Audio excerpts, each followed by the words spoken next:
अज़ीज़ भाइरो ऐं भेनरो, आउं तव्हां सभिनी जो शुक्रगुज़ार आहियां जो तव्हां मुंहिंजी 92वीं सालगिरह ते अची शरीक थिया आहियो।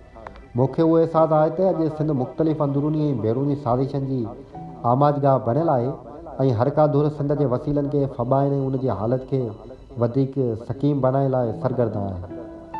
अज़ीज़ो, जॾहिं बि का क़ौम पंहिंजे मुल्क ऐं पंहिंजनि वसीलनि खां लातलकी ऐं बेपरवाही इख़्तियार कंदी आहे त उन क़ौम जी सरज़मीन, सकाफ़त, ॿोली, इक़्तिसादी वसीला ऐं इक़्तिदार आला साज़िश जो शिकार थी वेंदा आहिनि ऐं उहो ई कुझु अॼुकल्ह सिंध सां थी रहियो आहे।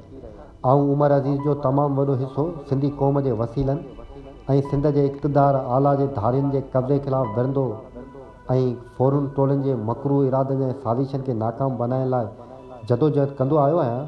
उहा जदोजहद अञा बि जारी आहे ऐं जारी रहंदी, पर उन लाइ लाज़मी आहे त सिंधी क़ौम हिन लातालकी बेपरवाही वारे रोश खे ख़तमु करे ऐं पंहिंजी धरती ऐं उन जे वसीलनि ते पंहिंजी मालिकी जी दावा लाइ मुस्तक़िल मिज़ाजी सां अॻिते वधे, जदोजहद करे। छो त आज़ादी ऐं इंसाफ़ कॾहिं बि पिननि वसीले ऐं बेपरवाही सां पले न पवंदा आहिनि। जेकॾहिं तव्हां मुंहिंजी ॻाल्हि ॿुधी ऐं उन ते ईमान आणे अमल कयो त ऐं पंहिंजे शऊर जी रोशनी में यकीन सां चवां थो त सिंध ऐं सिंधी क़ौम हिन मुश्किल वक़्त मां ज़रूरु पार पइजी वेंदी।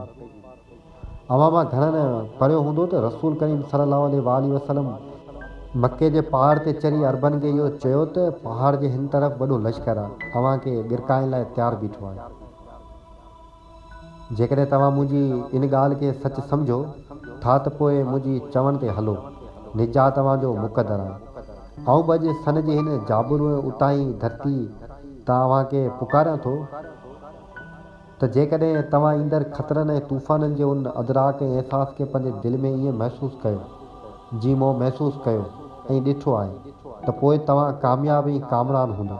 ॿी सूरत में गाफ़िल, काहिल ऐं लालची क़ौमनि फ़र्दनि जो अंजाम तारीख़ जे सुफ़न में इबरतनाक थींदो आहे। मुंहिंजी दुआ आहे त शाल सिंधी क़ौम अहिड़े अंजाम सां दोचार न थिए ऐं सिंध सदाईं आज़ादु ऐं ख़ुशहाल मुल्क रहे। कॾहिं सिंध जी सींध मेरी न थिए, कॾहिं सिंध जी सींध मेरी न थिए, कॾहिं मोर तूंजा न मुरझाई जन।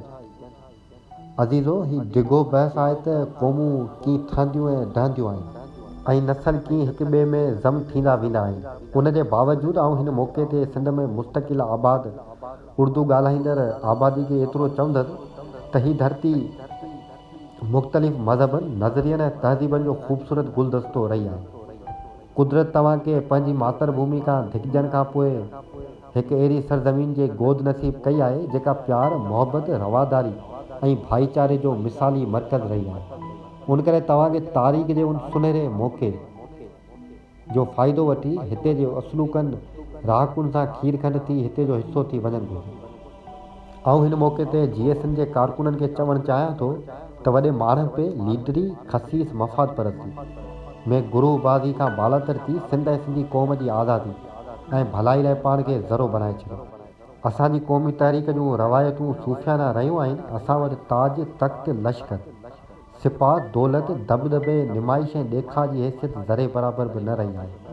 ऐं हिन वक़्तु उमिरि जे अहिड़ी मंज़िल ते आहियां जो उनखे चिराग सहरी चई सघिजे थो।